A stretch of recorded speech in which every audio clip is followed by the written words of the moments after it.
အားလုံးပဲမင်္ဂလာပါဒီနေ့ sharing လုပ်ပေးချင်တာကတော့ JLPT N4 level ရဲ့ listening ပိုင်းကိုဖြည့်ဆို့ရမှာသတိထားရမယ့်အချက်လေးတွေရဲ့မေးခွန်းပုံစံလေးတွေရဲ့ကိုရှင်းပြပေးသွားမှာပဲဖြစ်ပါတယ်အဲ့တော့ N4 listening ပိုင်းမှာပါဝင်မဲ့ပုံစံအမျိုးအစားလေးတွေကိုပြောပြပေးချင်ပါတယ်N4 မှာမေခွန်းပုံစံမျိုးစား၄မျိုးဖြည့်စွာမှာဖြစ်ပြီးတော့ပထမဦးဆုံးကတော့မွန်နိုင်အချိမှာကခတိုင်းလိကိုင်းလို့ခေါ်တဲ့မေခွန်းပုံစံမျိုးစားကိုဖြည့်ရပါမယ်မွန်နိုင်နီမှာကတော့ပွင်းတိုးလိကိုင်းလို့ခေါ်တဲ့ပုံစံမျိုးစားကိုဖြည့်ရပါမယ်မွန်နိုင်ဆန်းမှာကတော့ဟာဆိုဝါဟီယိုဂန်လို့ခေါ်တဲ့ပုံစံမျိုးစားကိုဖြည့်ရမှာဖြစ်ပြီးတော့မွန်နိုင်ယွန်းမှာကတော့ဆိုခုချီအိုတိုဆိုတဲ့ပုံစံမျိုးစားလေးကိုဖြည့်စွာမှာဖြစ်ပါတယ်အဲ့တော့ပုံစံမျိုးစားတစ်ခုချင်းစီကဘယ်လိုမျိုးလေးလဲဆိုတာကိုဆက်ပြီးတော့လေ့လာကြည့်အောင်နော်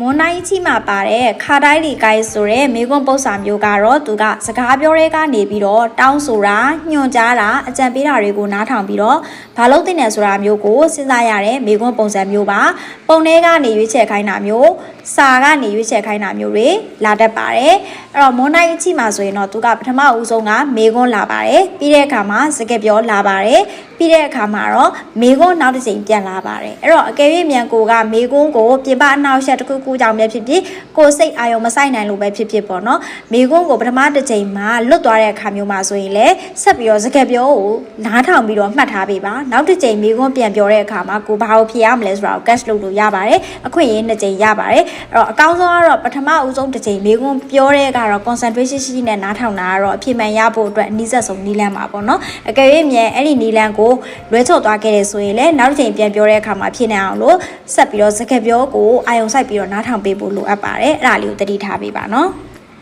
မွန်နိုင်နီမှာကတော့သူက point တိုးလီကိုင်းလို့ပြောတဲ့အတွက်ကြောင့်မလို့စကားပြောရဲကနေပြီးတော့မေခွန်းမေးခံရတဲ့ key point ကိုဖမ်းစုပ်နားထောင်ရတဲ့မေခွန်းပုံစံမျိုးပါသူ့မှာဆိုရင်အဖြစ်အပျက်တွေရဲ့အကြောင်းပြချက်တွေရည်ရွယ်ချက်တွေစကားပြောသူရဲ့စိတ်ခံစားချက်တွေနဲ့ပတ်သက်ပြီးတော့မေခွန်းမေးလေးရှိပါတယ်ဒီမေခွန်းမှာဆိုရင်လည်းပထမဦးဆုံးကမေခွန်းလာပါတယ်အဲ့ဒီနောက်မှာမေခွန်းလွှာမှာရှိတဲ့အဖြေလေးချောင်းကိုဖတ်ဖို့အတွက်အချိန်ပေးထားပါတယ်အဲ့ဒီချိန်တွင်းမှာပြီးအောင်ဖတ်ဖို့လိုပါတယ်ပြီးတဲ့နောက်မှာတော့စကားပြောကိုနားထောင်ပြီးတော့မှအဖြေမှန်ကိုရွေးချယ်ရတဲ့အပိုင်းဖြစ်ပါတယ်အဲ့တော့ဒီမှာကတော့စကားပြောတစ်ခုလုံးကိုနားထောင်တာထက်ကိုမေးထားတဲ့မေခွန်းရဲ့ key point ပဲဟာဆိုတာကိုဖမ်းစုပ်နားထောင်တတ်မယ်ဆိုရင်အဆင်ပြေတဲ့မေခွန်းပုံစံပါ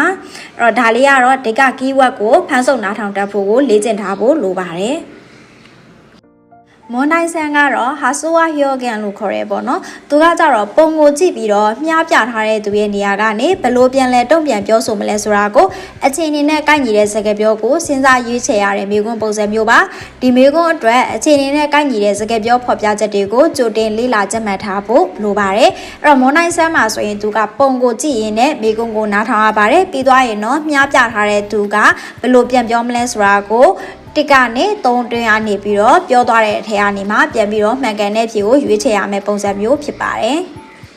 မွန်တိုင်းယွန်းကတော့ဆိုခုချီအိုတိုလို့ခေါ်ပါတယ်သူကတော့ဒီ